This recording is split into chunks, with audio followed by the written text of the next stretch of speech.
ನಾನು ಅವರಿಗೆ ತಿಳಿಸ್ತಕ್ಕಂಥದ್ದು ಇಂತಹ ಕೃತ್ಯಗಳು ಆಗಬಾರ್ದು.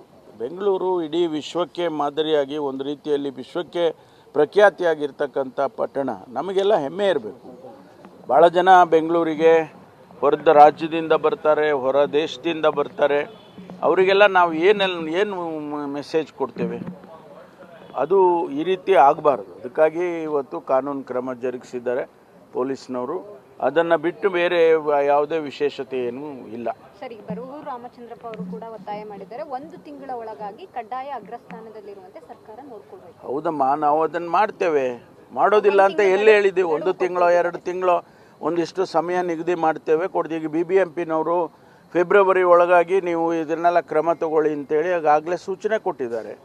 ಸ್ವಲ್ಪ ಸಂಯಮನೂ ಇರಬೇಕಲ್ವಾ?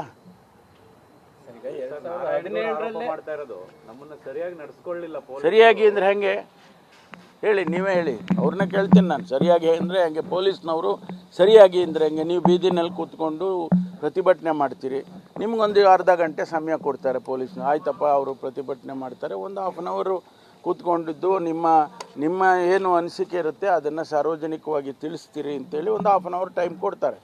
ಅದಾದಮೇಲೆ ಏನು ಮಾಡಬೇಕು ನೀವೇ ಹೇಳಿ.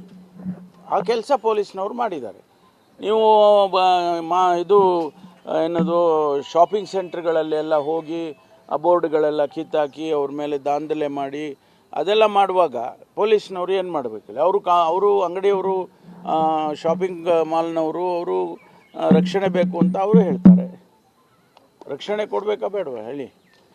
ಸಾರ್ವಜನಿಕ ಆಸ್ತಿ ಪಾಸ್ತಿಗಳು ನಷ್ಟ ಆಗೋದನ್ನು ನೋಡಿಕೊಂಡು ಪೊಲೀಸ್ನವರು ಸುಮ್ಮನೆ ಕೂರಬೇಕು ಅಂದರೆ ಅದು ಆಗೋದಿಲ್ಲ, ಸಾಧ್ಯ ಇಲ್ಲ. ಅದು 2017ರಲ್ಲಿ ನಿಯಮ ಜಾರಿ ಆದರೂ ಕೂಡ ಯಾರು ಕಡ್ಡಾಯವಾಗಿ ಪಾಲಿಸ್ತಾ ಇಲ್ಲ. ಅದನ್ನ ಎನ್ಫೋರ್ಸ್ ಮಾಡುವಂಥವ್ರು BBMPನೂ ಮಾಡಲಿಲ್ಲ, BJP ಅದು ಹೌದು. ಅದನ್ನು ಹೇಳಿ, ಅದನ್ನು ಎನ್ಫೋರ್ಸ್ ಮಾಡಿ ನಾವು 3 ತಿಂಗಳು ಸಮಯ ಕೊಡ್ತೀವಿ ನಿಮಗೆ, ಆ 3 ತಿಂಗಳೊಳಗಾಗಿ ನೀವು ಮಾಡಬೇಕು ಅಂತ ನಮಗೆ ಹೇಳಿ, ಒತ್ತಾಯ ಮಾಡಲಿ, ಸರ್ಕಾರಕ್ಕೆ ಒತ್ತಾಯ ಮಾಡಲಿ. ನಾವು ಅವರ ಪ್ರಜಾಪ್ರಭುತ್ವ ವ್ಯವಸ್ಥೆಯಲ್ಲಿ ಅವ್ರಿಗೆ ಅವಕಾಶ ಇದೆ, ಒತ್ತಾಯ ಮಾಡಲಿ ನಮಗೆ. ಅದನ್ನು ಬಿಟ್ಟು ಕಾನೂನನ್ನು ಕೈಗೆತ್ತಿಕೊಳ್ಳೋದನ್ನು ನಾವು ಸಹಿಸೋಕ್ಕಾಗೋದಿಲ್ಲ.